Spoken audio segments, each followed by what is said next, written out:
Hoje nós vamos tratar de liquidação de sentença. A liquidação de sentença, ela é uma fase após o trânsito em julgado e ela é uma fase anterior à execução. Então, existe inúmeros debates quanto ao seu cabimento, quanto à sua natureza jurídica e se aquela decisão que homologa, que implica uma obrigação e que inicia a fase de execução, se ela, embora seja chamado, se ela é uma sentença ou se ela não é uma sentença. E dessa decisão cabe o quê? Isso é o que nós vamos debater. Então, hoje, nós vamos nos preparar para a próxima aula, que será sobre execução. Então, hoje, nós vamos falar da fase de liquidação. Eu havia dito ao Lucas, o José Neto, para que ele pegasse o CPC e a CLT, porque hoje nós vamos ler bastante os artigos da CLT e do CPC. E vocês vão ver que nós leremos mais o CPC do que propriamente dito a CLT. E por quê? Porque a CLT ela tem um texto muito diminuto para não chamá-lo de omisso no que tange à liquidação de sentença. Então, nós aplicamos muito e a todo momento as regras do processo civil. Então, aqui, a aplicação do CPC nessa fase de liquidação, ela decorre da previsão legal do 769 da CLT. Então, vamos lá para tratar dessa liquidação de sentença. Aqui, tudo isso daqui são terminologias que eu retiro de doutrina e faço as minhas considerações. Confesso que deixa eu pegar o marca-texto aqui. Confesso que essa terminologia, embora, e nós vamos ver, quando nós formos falar da natureza jurídica, nós vamos ver que essa terminologia é aquela que é mais aceita pela doutrina, que seria a liquidação meramente uma fase preparatória, uma fase antecessora à fase de execução. Eu não gosto de diminuir essa fase processual simplesmente a uma fase preparatória, porque nós temos, e nós vamos ver daqui a pouco, 3 tipos de liquidação. Nós temos que não tem essa característica, a liquidação por arbitramento e a liquidação por artigos. Então, essas duas formas de liquidação, elas são muito mais do que meramente uma fase preparatória. Elas são, sim, uma fase de esclarecimento, uma fase que ela instrui e, ao mesmo tempo, ela constitui um direito. Então, eu, João Paulo, confesso que não sou adepto a essa corrente que entende a liquidação exclusivamente como uma fase preparatória. Eu prefiro enxergar que ela tem essa fase preparatória, mas ela pode assumir uma feição também de uma fase que instrui, de uma fase que complementa e de uma fase que talvez traz até fatos novos, como nós vamos ver ali à frente em alguns exemplos. Então, são questões, são aspectos que extrapolam o fato de ser meramente uma fase preparatória. Certo? Praticamente fiz a defesa Fui o advogado do processo da fase de liquidação para aumentar a sua importância na fase processual. Aqui, pessoal, e essa é a função que eu, João Paulo, atribuo à fase de liquidação. Professor, mas qual é a sua independência doutrinária para poder elaborar esse conceito? Não tenho. Não tenho e não seria aceito juridicamente. Então, esse entendimento, eu acompanho a mesma linha de raciocínio, por exemplo, do professor Leone, nesse livro aqui, no Manual de Processo do Trabalho, e acompanho também a linha de raciocínio do professor Bezerra Leite nesse daqui. Então, esses dois autores, eles entendem que a fase de liquidação, ela não pode ser resumida exclusivamente a preparar para uma execução. Preparar para uma execução somente aconteceria se fosse o seguinte, se a fase de liquidação fosse resumida ao quê? Eu tenho trânsito em julgado. Ok. Intima a parte para apresentar o cálculo. Ok. A parte apresenta o cálculo. Intima a outra parte para pagar. Isso seria preparatória à execução. Só que é só isso que acontece? Não. Nessa fase de liquidação, eu tenho a possibilidade da parte garantir a penhora ou a dívida para poder embargar, e disso tudo eu tenho uma decisão que pode ser cabível os embargos, e desses embargos caberia o agravo de petição. Então, eu dou autonomia para que vocês pensem da forma como entenderem mais conveniente, mas eu quero deixar claro que a função da fase de liquidação é muito maior do que simplesmente preparar para a execução. Certo? Um detalhe muito relevante. Via de regra, a sentença no rito sumaríssimo, ela deve ser líquida. No entanto, não são raras as vezes em que essa sentença ela seja ilíquida. O que é ser ilíquido? É que não está quantificado o valor propriamente dito da dívida. Então, se essa sentença não está líquida, é na fase de liquidação que eu vou trazer a claridade ou que eu vou aclarar essa iliquidez. Então, dessa maneira, durante a fase de liquidação que eu pego uma sentença que tem uma obrigação, mas essa obrigação não está quantificada, e eu passo a quantificar essa obrigação a ser cumprida. Essa, então, é a finalidade da fase de liquidação. Aqui, eu coloquei para vocês que existem dois requisitos que devem ser observados a todo momento na fase de liquidação. Primeiro, que existe um inadimplemento pelo devedor, reconhecido em sentença e ainda não quitado, e, ao mesmo tempo, eu tenho que ter um título executivo judicial, ou extrajudicial, se for o caso. E esse título, ele somente será exigível quando a obrigação for certa, líquida e exigível propriamente dito. Então, esse título será certo quando eu tiver uma decisão em que me mande, por exemplo, pagar hora extra. Beleza. Ela será líquida quando eu tiver que pague a hora extra no valor de R$3.000. Ela será certa, líquida e exigível quando houver o comando legal para que esse pagamento aconteça em 48 horas. Ou seja, a exigibilidade, ela exige de uma certeza. A certeza, você ganhou hora extra, você receberá hora extra. A liquidez, você ganhou hora extra no valor de R$3.000. A certeza, a liquidez e a exigibilidade. Você ganhou hora extra no valor de R$3.000 e o pagamento deve ser imediato. Então, esses três elementos são indispensáveis para a quantificação e possibilidade de exigência do débito. Certo? Aí tem uma máxima, não é nem uma máxima, tem um conceito que eu carrego ele desde quando eu estava na graduação. E não são raras as vezes que eu coloco na minha petição inicial isso daqui, ó.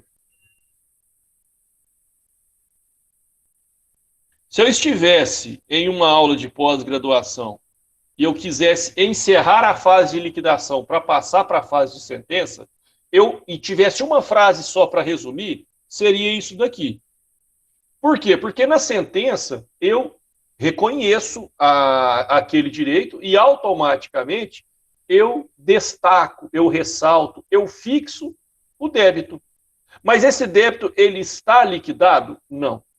Então, na sentença, eu firmo o direito e na liquidação eu exijo, eu coloco, eu atribuo o valor real devido.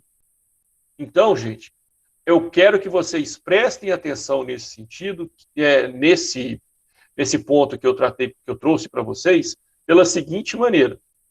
A fase de conhecimento, o que ela vai servir para fazer? Para constituir, para declarar um direito. E a fase de liquidação, ela pega aquele direito que foi obtido na fase de conhecimento e ela atribui o valor quantificado ou a obrigação pormenorizada que deve ser cumprido em decorrência daquela fase de conhecimento. Até aqui, alguma pergunta, pessoal? Eu sei que eu falei demais. Ou, por enquanto, está tudo ok? Sempre, em todos os processos, então, vai ter liquidação. Se não houver o pagamento voluntário, sim. Lucas, só para responder a sua pergunta de uma forma até um pouco mais completa. Pensa o seguinte, seu processo ele está aqui na vara do trabalho. Você não concorda com a decisão, você recorre para o TRT. Lá no TRT tem um acórdão. Você não concorda com aquela decisão. Vai para o TST. Chega no TST, toda aquela sentença de primeiro grau foi mantida. O que vai acontecer? Vai sair do TST e vai voltar para a vara do trabalho.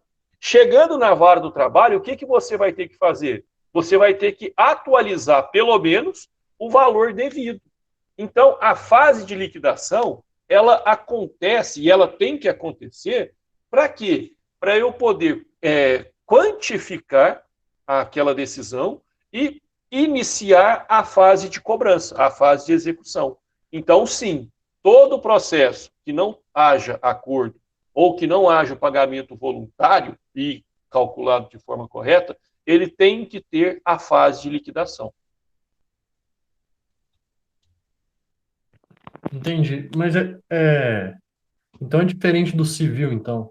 Porque, pelo que eu entendo, assim, no civil, a execução já é promovida, na maioria dos casos, né? A execução já é promovida e, quando a pessoa entra com a inicial, ela já apresenta os débitos atualizados, né? Aí é que está. A Justiça do Trabalho, isso vai acontecer era para acontecer a partir de julho com o PJE Calc. Por enquanto, não. Por enquanto, nós vamos ver, por exemplo, na liquidação por cálculo, não, por arbitramento.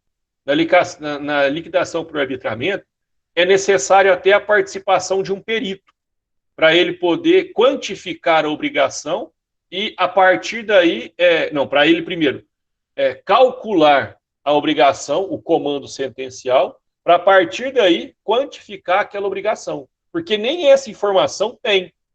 Eu ia dar o exemplo lá, mas dou o exemplo aqui. Pensa o seguinte, você entra na justiça pedindo horas extras pelo período de 2017 a 2019. O juiz dá, mas ele não fala quantas horas extras você fez. Então você vai ter que ter uma liquidação, e nessa liquidação você vai ter um perito que vai calcular de 2017 até 2019 quantas horas extras você fez, e a partir dessa quantificação, ele vai estipular o valor da condenação. Entendi. Até pela natureza da matéria, né? Sim, até Do pela natureza da trabalho. matéria. Uhum. Isso também aconteceria no seguinte exemplo. Você trabalhou para mim e eu nunca assinei a sua carteira. E eu nunca te paguei nada. Então, para poder fixar o valor do salário, eu tenho que trazer um perito para que ele analise, ou pela convenção coletiva, ou por funções idênticas, de alguma forma, ele vai impor o valor do salário e, a partir daí, quantificar o valor da obrigação. Confesso que esse tipo de julgamento, se eu sou advogado da parte contrária, eu pediria a inépcia da inicial. Porque como que a pessoa entra pedindo, falando que nunca recebeu um salário e não indica o salário que deveria receber? Mas é um caso, sim, em que na fase de liquidação, esse perito trará esse aclaramento. Mais alguma pergunta, pessoal? Se for, vamos embora que é bom. Pergunta é bom. Então, se não tem pergunta. Aí, pessoal, vem a questão da natureza jurídica. Ah, deixa eu pegar aqui, que eu gosto de fazer meus desenhos, né? Que eu desenho muito bem. Nós precisamos entender que o processo, ele é um todo. Isso daqui é o processo. Então, o processo ele serve para quê? Para levar do problema até a solução. Só que esse processo, ele, embora ele seja uno, ele é dividido em fases. Então, a primeira fase que eu tenho é a fase de conhecimento. Dessa fase de conhecimento, ela tem uma sentença, que, via de regra, é uma sentença de mérito, porque se não for uma sentença que analisa o mérito, eu posso ajuizar de novo essa demanda e discutir novamente, que seria a sentença sem extinção. Da fase de conhecimento, eu inicio a fase de liquidação. Essa fase de liquidação, ela encerra com a quantificação do valor e eu inicio a fase de execução. Então, é correto eu tratar isso daqui como um processo autônomo? Não, não é. Não é por quê? Porque ele está dentro de um mesmo processo, ele inicia-se com um marco temporal de uma fase e ele vai até outro marco temporal de outra fase, mas ele está dentro de um mesmo processo. Esse é um ponto. A partir daí, o que é importante a gente saber sobre essa natureza jurídica? Sobre essa natureza jurídica, eu tenho todas essas doutrinas. Hoje, qual é a doutrina reconhecidamente ou que é aceita em grande parte? É essa daqui.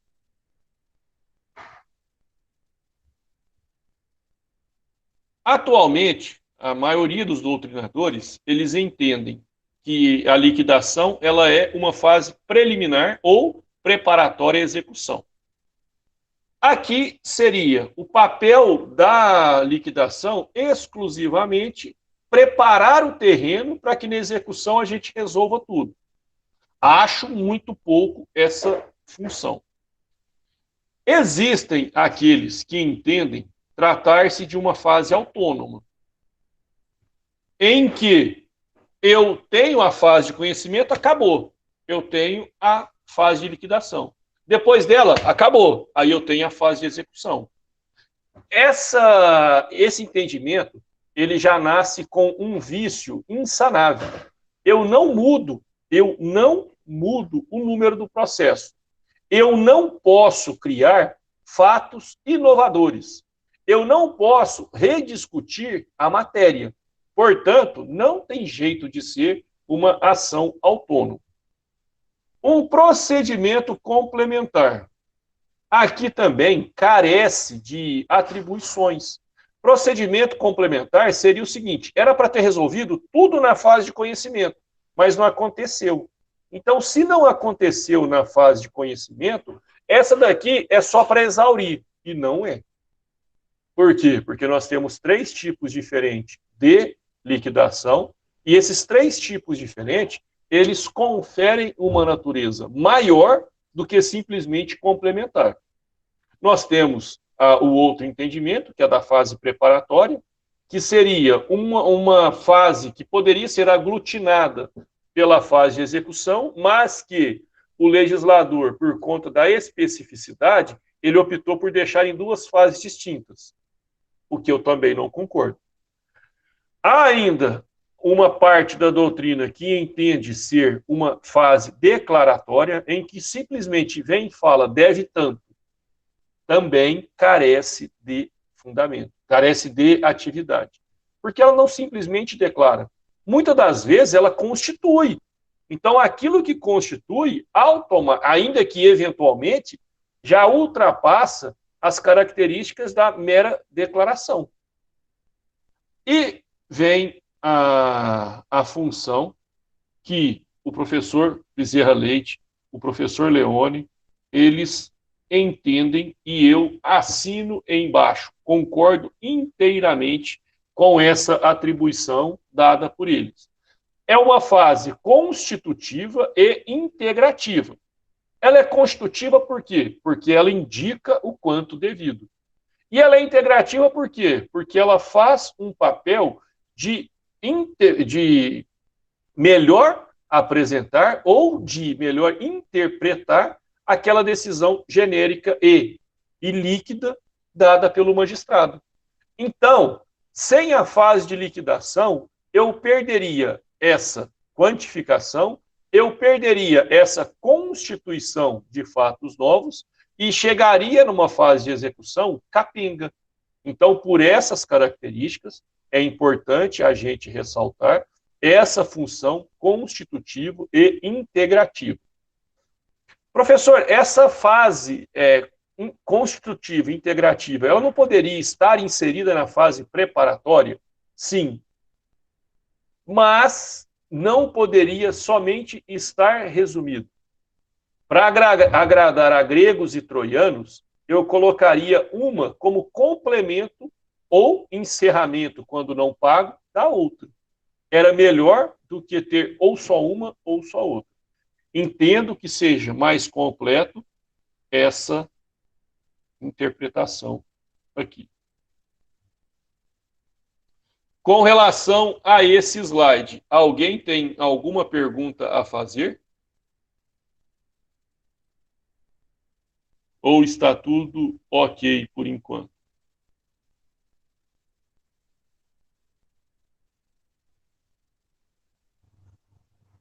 Vamos embora. Se está tudo ok, vamos embora. Pessoal, o amparo legal. E aqui a gente começa com as leituras que eu havia comentado com vocês. Obviamente, se nós fôssemos ler todos esses artigos, nós ficaríamos aqui até amanhã. Então, artigo 879 da CLT. O artigo 879, ele fala: sendo ilíquida a sentença exequenda, ordenar-se-á previamente a sua liquidação, que poderá ser feita por cálculo, por arbitramento ou por artigos. É o caput que nos interessa. Além do caput, é importante eu destacar o parágrafo 1º desse artigo, inserido em 2000. Ele fala o seguinte: a liquidação abrangerá também o cálculo das contribuições previdenciárias devidas. Aqui, então, na liquidação, eu coloco a obrigação que seria do reclamante, que ele deveria recolher ao tempo do seu contrato, e a obrigação que seria do reclamado, que ele não recolheu também ao tempo do contrato. Certo? Então, é muito importante que a gente tenha isso em mente. Só um minutinho aqui, gente. Saiu aqui.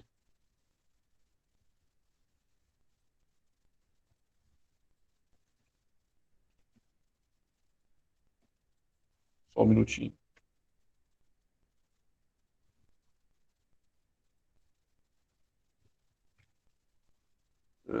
Cadê, gente?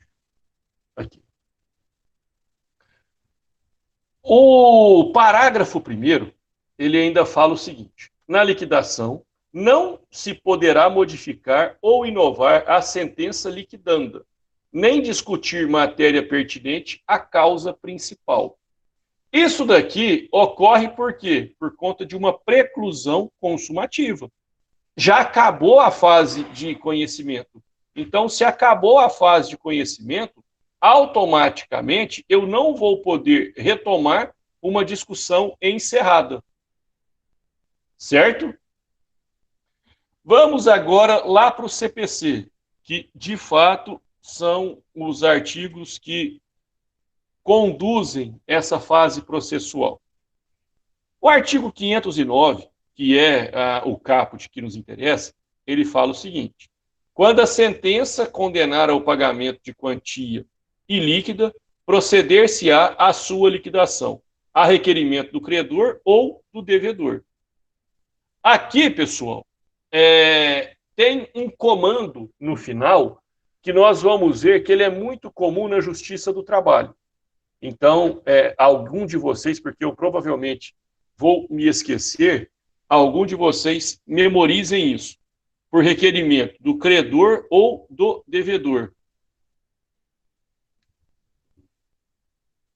Deixa eu achar aqui o outro artigo, 510.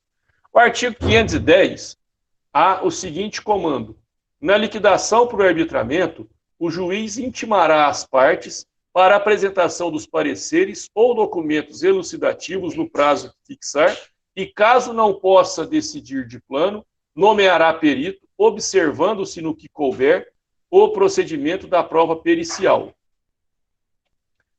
Isso daqui, gente, nada mais é do que possibilitar a presença ou a participação de um expert quando as partes não conseguirem resolver essa demanda. Ou seja, eu preciso de um perito para que ele possa quantificar a obrigação devida. A parte ela não tem o domínio de técnica suficiente para apresentá-lo. Então, nessa circunstância, eu apresento a necessidade do perito. O artigo 512.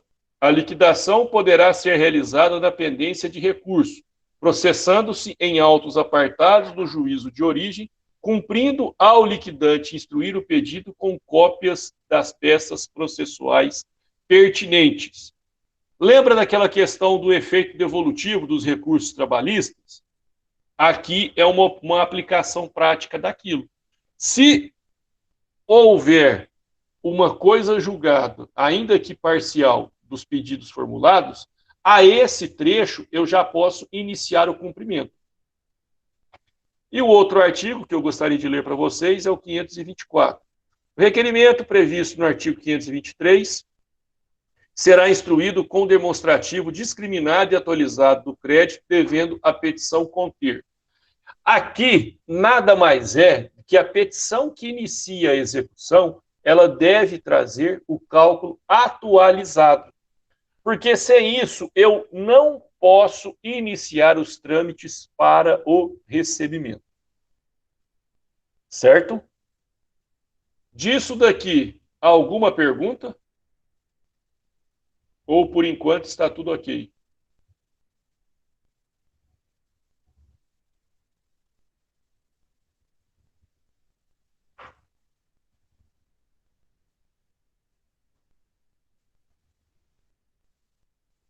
Aí nós chegamos aos 3 tipos de liquidação. Aqui, como vocês podem ver, nós temos apenas a sua qualificação. Então, nós temos a por cálculo, arbitramento e a por artigos. Nós vamos tratar das 3. No entanto, antes de falar das 3, até para aproveitar o espaço que ficaria aqui na folha, eu coloquei isso daqui. Isso daqui está no 879, no parágrafo 1º, que eu li para vocês, que ele fala o seguinte: na liquidação, não se poderá modificar ou inovar a sentença liquidando. Não, desculpa que eu li em outra língua. Na liquidação, não se poderá modificar ou inovar a sentença liquidanda, nem discutir matéria pertinente à causa principal.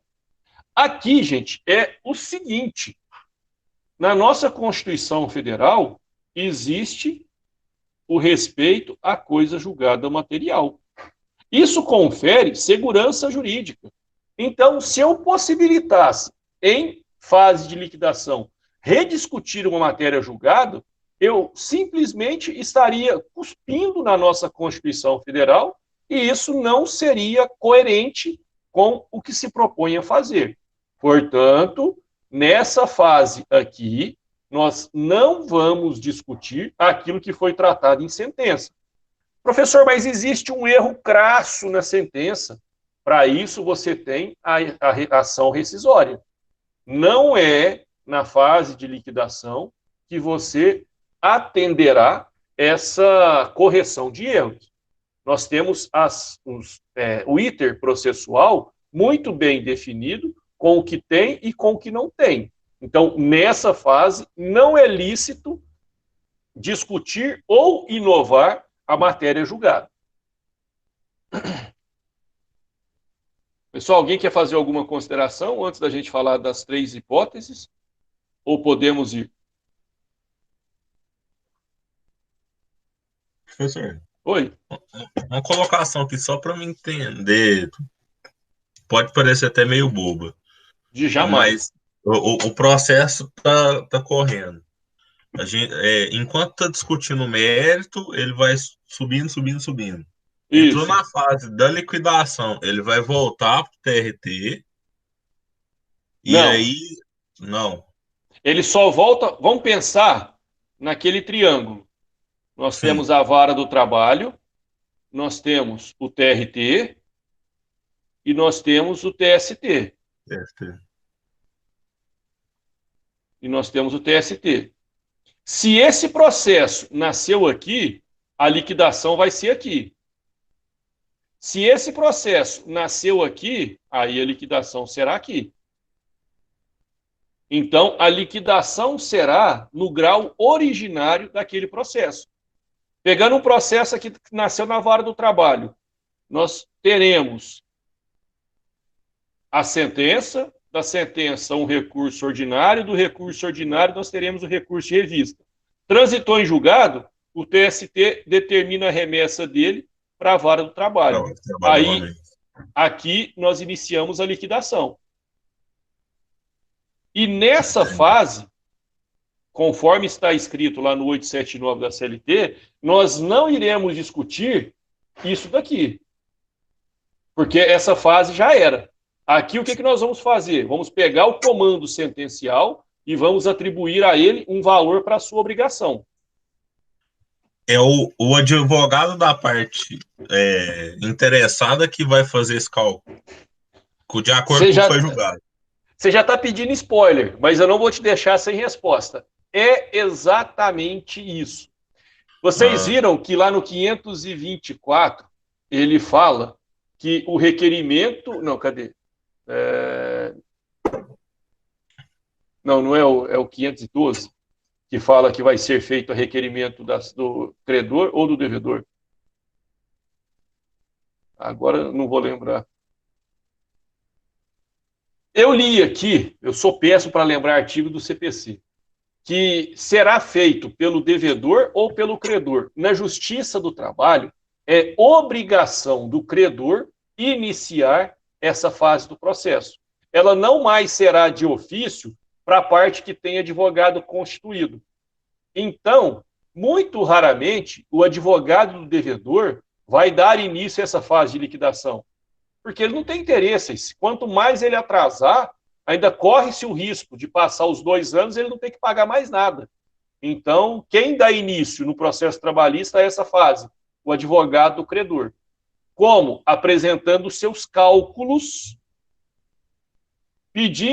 apresentando seus cálculos, pedindo a nomeação do juiz, de um perito, ou trazendo para o processo uma nova constituição daquilo que foi tratado, daquilo que foi decidido em sentença, mas sempre motivado pelo credor.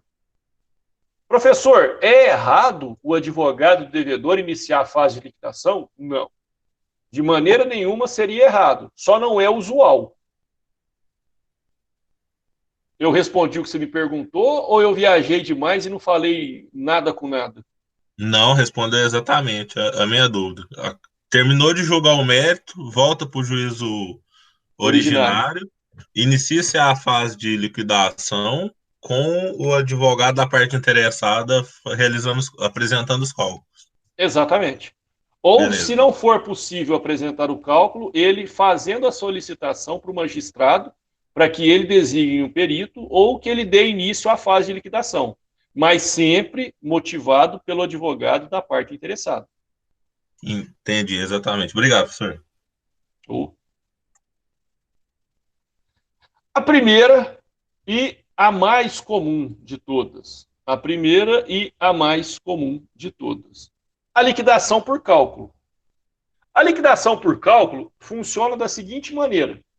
O processo saiu da vara do trabalho, foi para o TRT, do TRT para o TST. Chegou aqui de volta na vara do trabalho, o que o magistrado vai fazer? Intime-se reclamante e reclamado para que apresentem os seus cálculos no prazo sucessivo de 8 dias, iniciando pelo reclamante e, posteriormente, pelo reclamado. Abrindo-se o prazo de 8 dias para que as partes possam impugnar o cálculo da parte contrária. Então, quando esse processo retornar aqui, eu inicio pelo reclamante, depois pelo reclamado, depois eu tenho uma impugnação, e disso daqui eu tenho o quê? Uma homologação.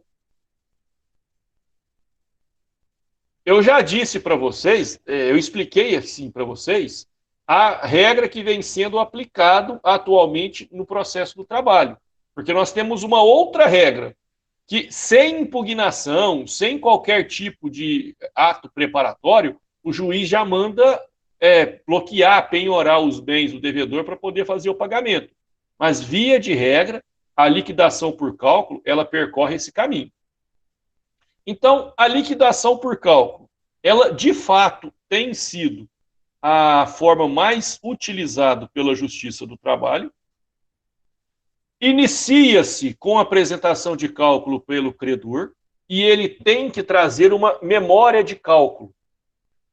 Essa memória de cálculo, ela serve para falar que o cálculo foi feito com base na TR, como determina a CLT, e que, acima de tudo, ela tem uma organização nos termos exigidos pela Justiça do Trabalho. Simples assim. Sem memória de cálculo, os seus cálculos não serão homologados, certo? Ainda que sejam únicos. Se a outra parte não apresentar e os seus cálculos estiverem equivocados, o juiz poderia declarar precluso o direito de impugnação da parte contrária e homologar, mas ele não fará isso.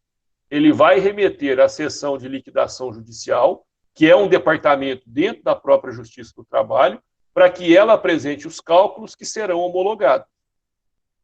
Então, pessoal, aqui nós falamos da possibilidade de aplicação do parágrafo 3º ao 5º do 524. E o que ele fala? O parágrafo 3º. Quando a elaboração depender de dados em poder de terceiros ou do executado, o juiz poderá requisitá-lo sob cominação do crime de desobediência. Mas aqui é importante a gente desmembrar. Quem não cumpriu esse comando é o devedor, ou quem não cumpriu esse comando é um terceiro. Porque nós temos consequências diferentes. Se não for o devedor e se ele não apresentar em 30 dias, ele sofre uma pena. E qual é a pena? Aceitar como verdadeiro o cálculo apresentado pelo credor. Então, aqui há um interesse manifesto de corrigir e apresentar sob pena de ser um prejuízo maior. Então, quando o devedor não apresenta nesse prazo, assinalado pelo juiz, a consequência, a sanção para ele é de que o cálculo da parte contrária estará homologado de plano. E agora, se isso for uma obrigação oponível a terceiro, enquadra-se no crime de desobediência e ele terá o prazo de 5 dias para poder apresentar, na forma e modo determinado pelo magistrado. E se isso não acontecer, aqui, muito embora não esteja claro que vai ser reconhecido como verdadeiro o cálculo do credor, nós precisamos entender que, se existe um documento de posse de um terceiro e esse terceiro não apresente, eu tenho duas saídas. Eu tenho que homologar um cálculo. Ou eu homologo o cálculo apresentado pelo credor, ou eu nomeio um perito para que esse perito traga um cálculo isento e ele será homologado. O crime de desobediência, já que nós aplicamos o parágrafo 3º, ele não faz distinção. Então, ele, além dessa sanção aqui, além dessa sanção que eu assinalei aqui para vocês, ainda incorre no crime de desobediência, certo? E eu gostaria de destacar isso daqui, ó. Isso daqui são, na verdade, os pedidos implícitos. A súmula 200 e a súmula 211 do TST, elas abordam o seguinte: ainda que a parte não requeira, os juros e a correção monetária deverão ser considerados nos cálculos apresentados. Ou seja, tendo ou não tendo o pedido de juros de mora e correção monetária, eles obrigatoriamente constarão da liquidação de sentença. São os chamados pedidos implícitos. Ainda que não requeridos, eles serão observados e considerados. Sobre a liquidação por cálculo, alguém tem alguma pergunta a fazer?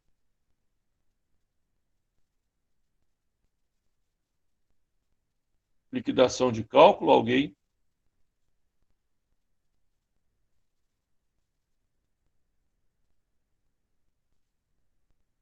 Não? Então vamos voltar. Outro tipo de liquidação. Aqui é por arbitramento. É difícil. Um detalhe que eu esqueci de falar. Essa liquidação por cálculo, ela não será tomada de ofício, exceto quando a parte não estiver assistida por advogado, quando for o jus postulante. Liquidação por arbitramento. Aqui é necessário a intervenção de um perito. Mas, por favor, não confundam com a prova pericial. Condições lógicas. Aqui eu não estou provando nada. Aqui o que eu estou fazendo é aclarando uma decisão. Nesse caso aqui, pega aquele exemplo que eu falei para vocês. Eu trabalhei durante 2 anos sem receber hora extra e eu ganho na justiça o direito à hora extra. Só que o juiz, ele não fala a quantidade de hora extra no período.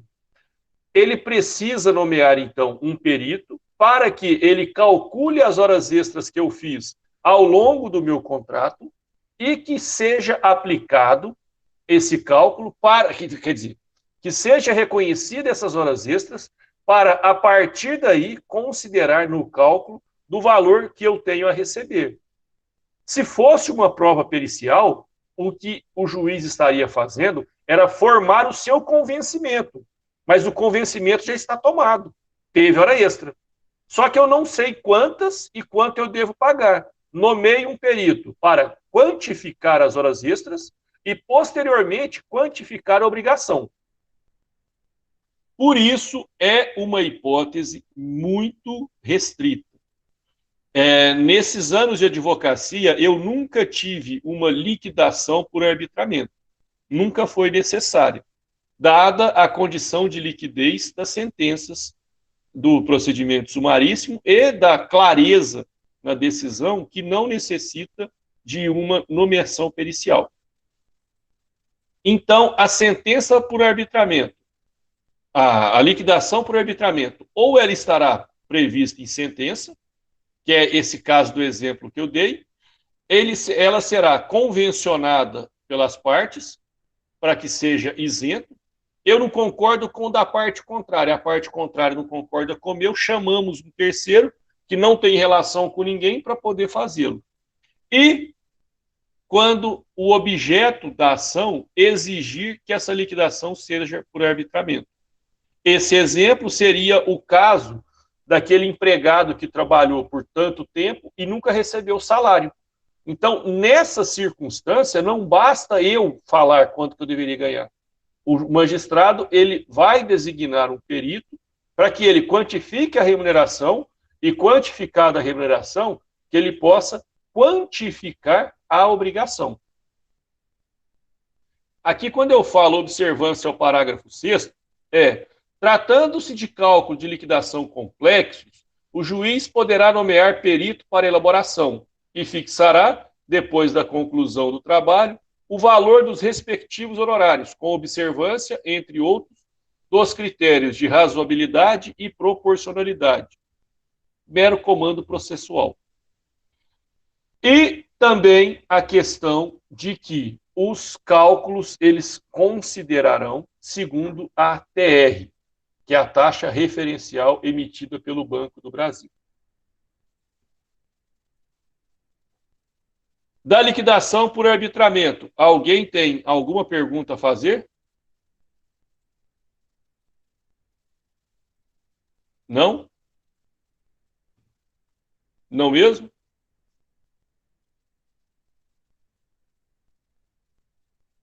Qual o início? Como assim? Não entendi. Se puder ser mais claro.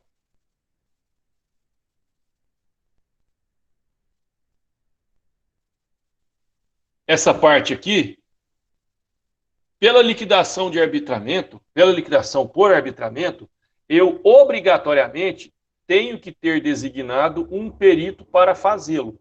As partes não apresentarão os cálculos como acontece na anterior. Aqui há uma necessidade de que um expert venha ao processo e que ele defina o limite do objeto e o valor desse objeto.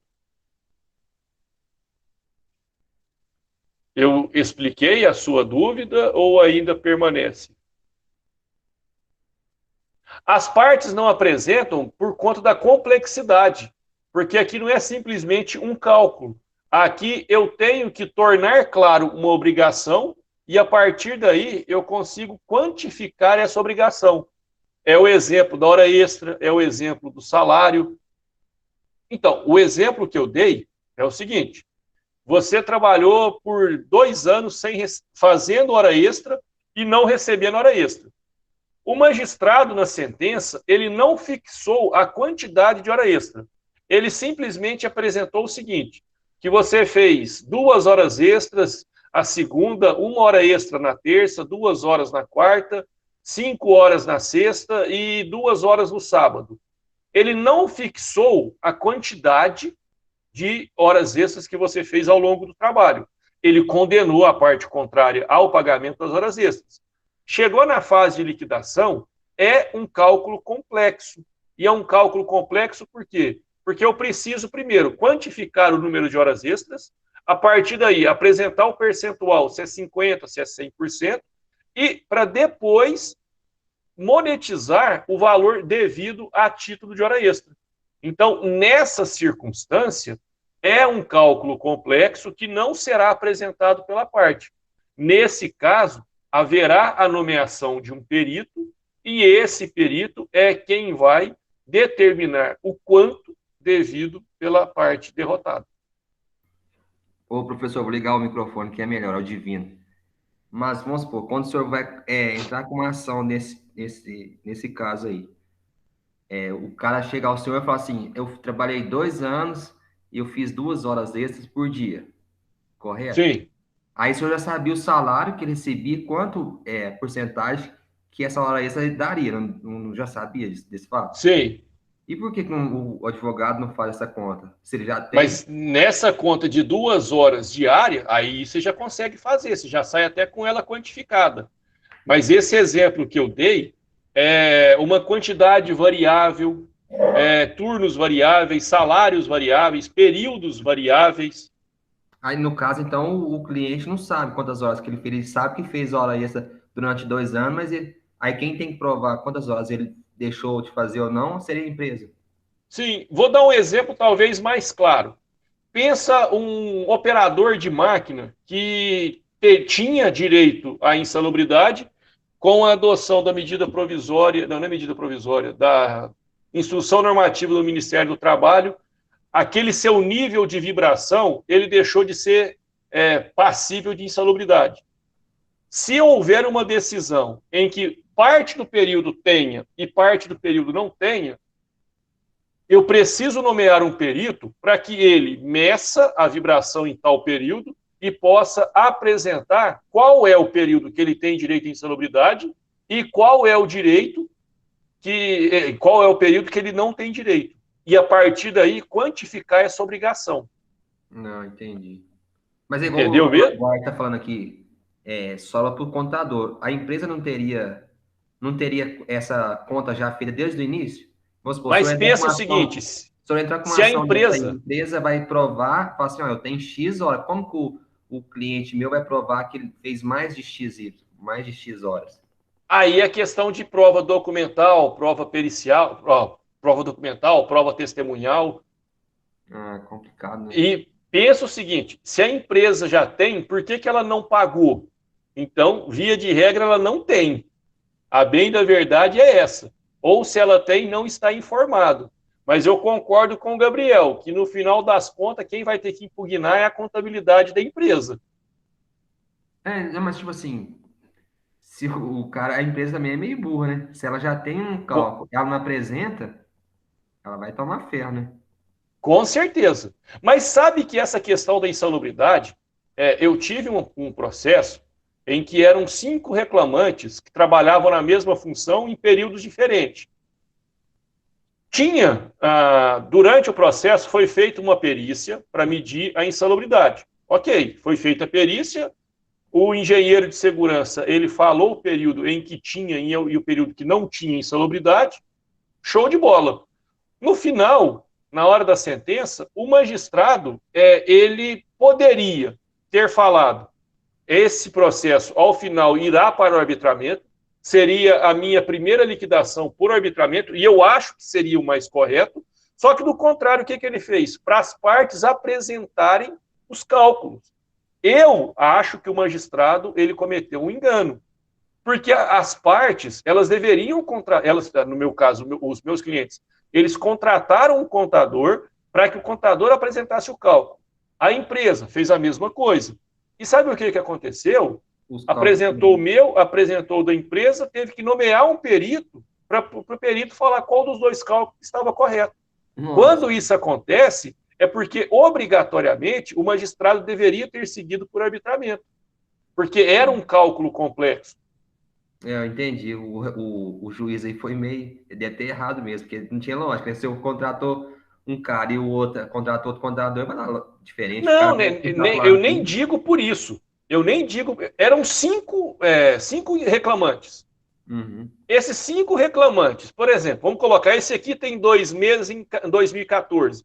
Esse tem 10 meses em 2014 e 2015. Esse tem mais 8 meses em 2013, 14 e 15. Esse daqui tem mais 2, esse aqui tem mais 5. Então, é um cálculo que, embora seja um todo, ele tenha que ser respeitado os seus limites. Então, eu tive que apresentar um cálculo para o A, para o B, para o C, para o D e para o E. Então, o magistrado deveria ter entendido a complexidade desse cálculo e já ter mandado. Entendi. Não, beleza. Essas contas. Não, né? Rescisão não. A rescisão foi paga, tudo certo. Era só insalubridade e o reflexo nas verbas. Eles não receberam insalubridade no período do contrato. Então, eles ajuizaram uma ação pedindo essa insalubridade e o reflexo delas nas verbas. Salário, 13º, fundo de garantia, férias, e na própria rescisão. Então, assim, para o contador é um cálculo besta. Mas só que pela complexidade do processo, eu entendo, e na época tentei, não deu, que seria caso de arbitramento. E foi o que aconteceu. A parte apresentou, a outra apresentou, nenhuma concordou, não homologou de nenhum, não chamou um perito. Aí é onde eu falo que a justiça, quando ela demora, ela deixa de ser justa.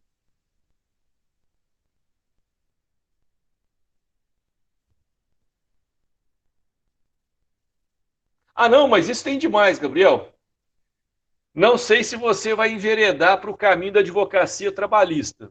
Prepare-se, isso é diário. Eu não vou parar de gravar porque eu não vou dar nomes. Mas teve um juiz aqui em Uberaba, há alguns anos atrás, já foi embora. Graças a Deus.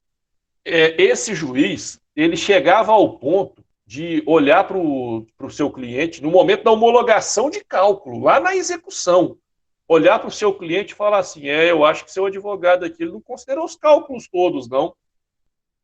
Aí eu dei o azar ou a sorte de ter trabalhado muito tempo com um advogado que era muito bocudo. Aí eu virei para o juiz e falei assim, excelência, então se o senhor estiver aceitando nomeação, no próximo cálculo que eu tiver, eu falo para o senhor já faz um cálculo para mim, porque esse pré-julgamento aqui não comporta. Aí tomei também, né, uma resposta desprovida de cortesia, mas por quê? Não é atribuição do juiz para fazer isso. Eu contrato o contador.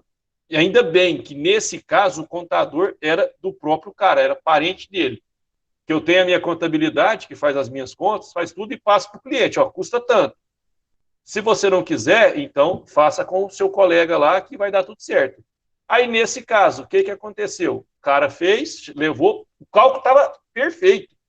Aí o magistrado vai colocar, tal. Aí o cara já me olha assim e fala assim, uai, doutor, essa parte o senhor não me falou, ué? Aí eu não dou conta. Aí na hora eu já falei, então, já que o senhor está pegando o serviço assim, na próxima eu contrato o senhor. Mas esses desrespeitos é normal. Normal assim. Aí o advogado tem que saber o seu lugar também e devolver na mesma forma, com a mesma descortesia. Isso daí eu aprendi. Só um comentário bobo de uma vez, desse advogado que aconteceu. Nós estávamos a quase 50 minutos de atraso. Apregoou uma vez, não tinha que apregoar duas, mas apregoou a segunda. Aí, na terceira vez que foi apregoar, ela virou para a gente, né, os advogados que estávamos lá, e falou assim, doutor, vamos aguardar mais um pouquinho? A juíza. Aí esse advogado, ele virou para a excelência e falou assim, excelência, vamos fazer o seguinte, vamos lá para a porta da empresa, a gente apregou ela na porta, e talvez ele aparece. Aí a juíza virou para ele e falou assim, nossa, doutor, o senhor tem que ter paciência. Aí ele falou assim, não, excelência, eu tenho com 5 minutos, mas agora com esse tempo todo, não, e mais. A CLT e o CPC, ele fala que eu tenho que ter fato, fundamento e pedido. Paciência não é um requisito processual. Então, paciência eu não vou ter, não. Então, assim, tem esses momentos de desorpilação na advocacia também que faz parte. Pessoal, e a última forma de liquidação, que seria a liquidação por artigos. Aqui, pessoal, ela é um pouco mais complicada. Ela é um pouco mais complicada, por quê? Porque, por exemplo, o juiz, ele define que você tem que receber a equiparação salarial. Só que para receber a equiparação salarial, vamos pegar aquela circunstância que um documento esteja de posse do devedor.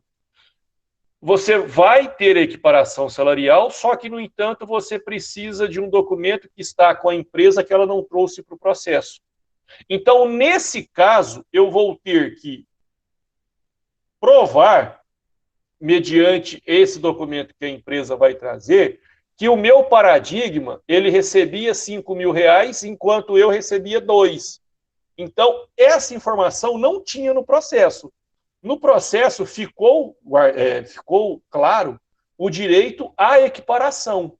Mas só que lá eu não tinha informação de quanto era esse salário. Então, nesse momento de liquidação, o que vai acontecer? Eu vou ter que trazer esse fato, e esse fato ele vai ser novo, embora ele não vá alterar o mérito da demanda. Então, aqui, mesmo quando a parte estiver pelo jus postulante, ele não pode ser tomado de ofício. E ele não pode ser tomado de ofício por quê?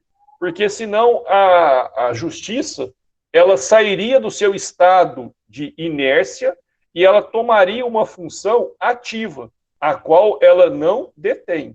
Então, essa liquidação por artigo, eu tenho que reconhecer que o processo ele teve a declaração, o reconhecimento de um direito, só que falta elementos para quantificar. Então, se faltam esses elementos, eu, consequentemente, trarei eles nessa fase de liquidação, sem que isso represente uma inovação processual. Quanto a essa forma de liquidação, tudo certo? Alguma pergunta? O senhor pode trazer um exemplo, por favor? O exemplo seria esse que eu falei para vocês, equiparação salarial. Você processou a empresa alegando que o funcionário ganhava tanto e a empresa falou que ele não ganhava tanto, mas a empresa não juntou. O magistrado ele pode reconhecer o que você disse por conta da preclusão, ou ele pode determinar em sentença que, ao final, na fase de liquidação, que seja apresentado o valor correto recolhido do salário, pagos para fins de INSS. Então, essa informação eu não tinha na fase de conhecimento. Eu vou ter ela quando? Na fase de liquidação. Então, nesse momento, é determinado a apresentação dessas condições que não estavam presentes na fase inicial do processo. É um fato novo, por quê? Porque era um documento que deveria estar lá atrás e não estava.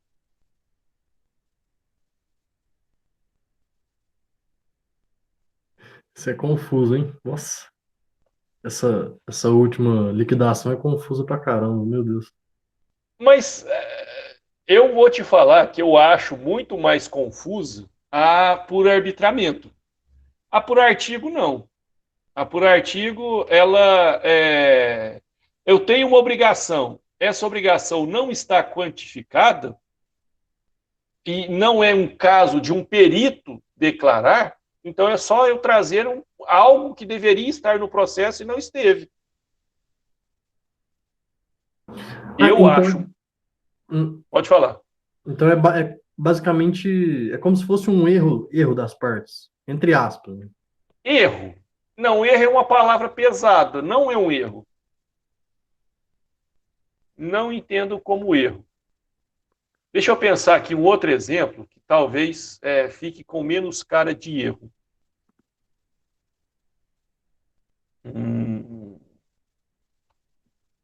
Vamos pensar o seguinte exemplo. Eu trabalhei para você durante 2 anos, 3 anos, 4 anos, 5 anos, na função de ajudante de caldeiraria 1. Essa é uma função que eu exercia. Eu fazia isso, fazia aquilo outro e fazia aquilo outro. Na minha sentença tem todos os comandos em que eu recebi como isso, eu recebi como salário que eu tinha na época da empresa. Então, a obrigação pecuniária perfeita. Só que no momento dessa fase de liquidação, quando eu tivesse que receber, quando fosse preparar para essa execução, eu identifico que, para fins de classificação, a minha profissão era outra.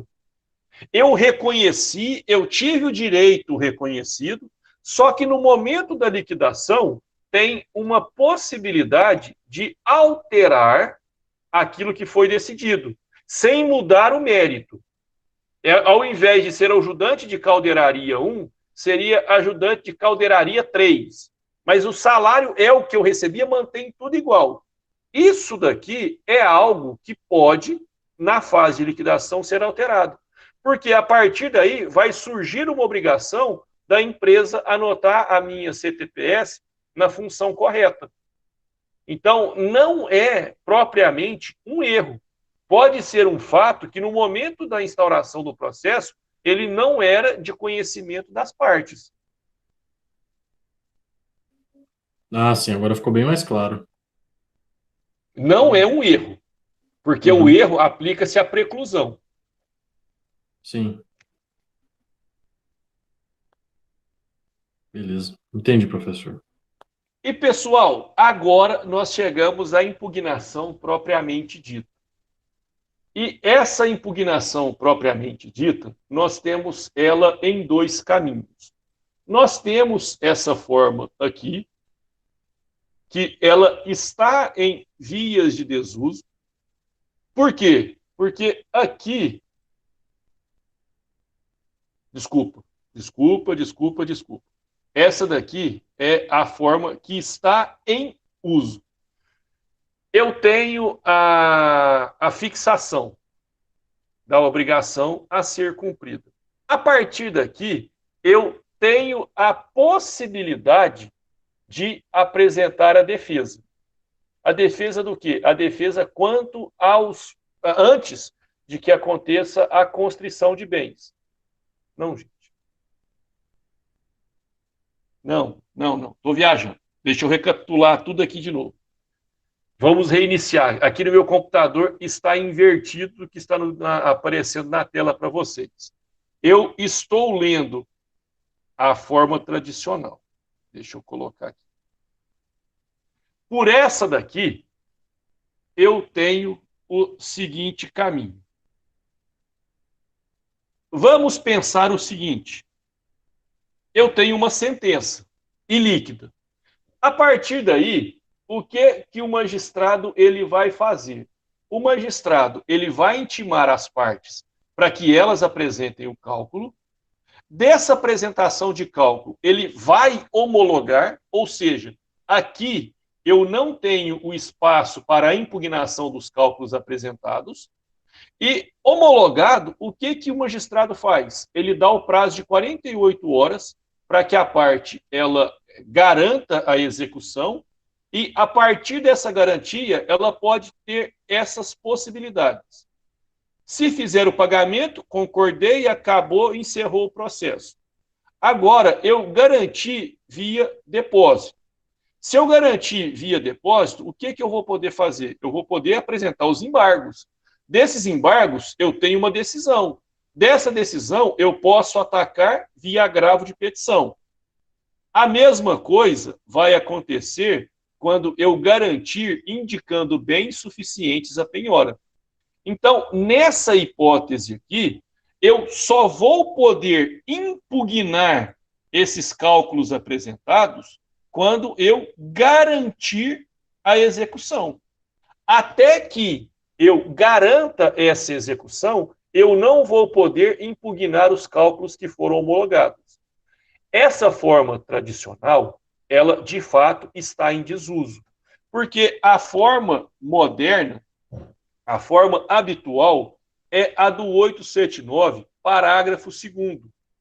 O 879, parágrafo 2º, ele fala o seguinte: elaborada a conta e tornada líquida, o juiz deverá abrir às partes prazo comum de 8 dias para impugnação fundamentada com a indicação dos itens e valores objeto da discordância sob pena de preclusão. Então, por essa forma daqui, eu tenho esse novo caminho. Eu continuo tendo uma sentença ilíquida. Dessa sentença ilíquida, eu intimo as partes para apresentarem os cálculos. Dessa apresentação, eu abro prazo para que as partes façam a impugnação a esses cálculos. Detalhe, a impugnação ela deve ser específica. Eu não posso simplesmente falar, não concordo com os cálculos do Lucas porque ele errou. Isso não vale. Eu não concordo com os cálculos do Lucas porque ele errou nesse ponto. Ao invés de ser 10, é 100. Então, é isso que tem que acontecer, certo? Aí, feito essa impugnação, o magistrado ele vai homologar algum desses dois cálculos. Aí eu venho para aquela parte. Eu tenho o pagamento, eu tenho a garantia por depósito, eu tenho a garantia por indicação de bens, ou eu tenho a inércia. Se eu tenho o pagamento, acabou, está feito, arquivo o processo. Se eu tenho a garantia por qualquer dessas formas, o que vai acontecer? Eu vou poder embargar, embargado eu vou poder agravar, agravado eu vou ter a discussão da quantificação. E se o devedor quedar-se inerte, a consequência é que ele já vai ser condenado e automaticamente vai ser expropriado de bens ou valores até a satisfação do crédito. Então, são essas as duas formas de liquidação. Lembrando que, deixa eu pegar aqui o marca-texto, essa segunda forma aqui, prevista no parágrafo 2º do 879, ela é uma inovação da reforma trabalhista. Então, é um comando legal de 2017. A reforma trabalhista trouxe esse acréscimo e cuidou de uma impugnação anterior à homologação. Eu, particularmente, concordo com isso, por quê? Porque é uma possibilidade que você tem de apresentar algum tipo de erro, sem ter que garantir para poder executar. Atualmente, os magistrados têm aplicado essa forma aqui. E junto com essa forma, ele abre o prazo para o reclamante, depois para o reclamado, e sabe o que ele faz depois? Uma audiência de tentativa de conciliação em execução. Com qual a finalidade? Que ou essa parte aceite o cálculo da parte contrária. Se nenhuma das duas aceitar, ele vai mandar para a sessão de liquidação judicial e homologa o cálculo que de lá vier. E para a gente encerrar, depois eu abro para as perguntas de vocês. A decisão, embora seja chamada de sentença em liquidação, ela não é uma sentença. Ela é, sim, uma decisão interlocutória. Então, sendo uma decisão interlocutória, ela não é atacada por recurso imediatamente. Embora não seja atacada por recurso imediatamente, ela pode, sim, ao final de tudo, ser objeto de uma ação rescisória. Pessoal, hoje a aula foi mais longa. Era isso que eu tinha para tratar com vocês e fico agora aberto para as perguntas. Alguém tem alguma consideração a fazer?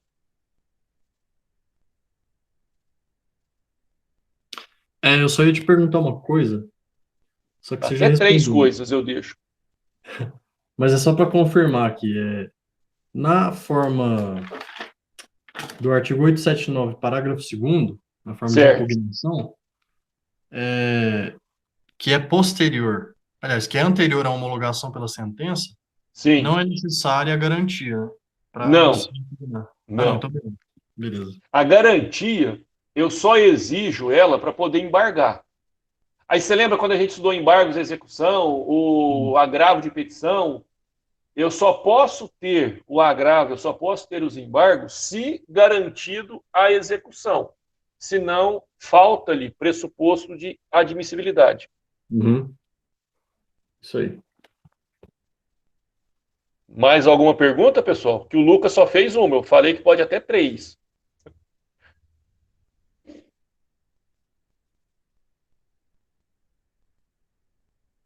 Ninguém tem mais pergunta? Então, gente, eu vou interromper aqui a gravação. Para ficar bonitinha a gravação, né?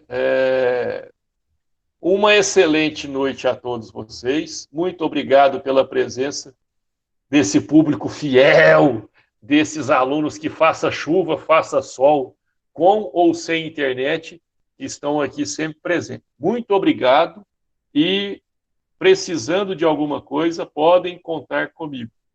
Certo, pessoal? Abraço para vocês, tudo de bom. Boa noite, né?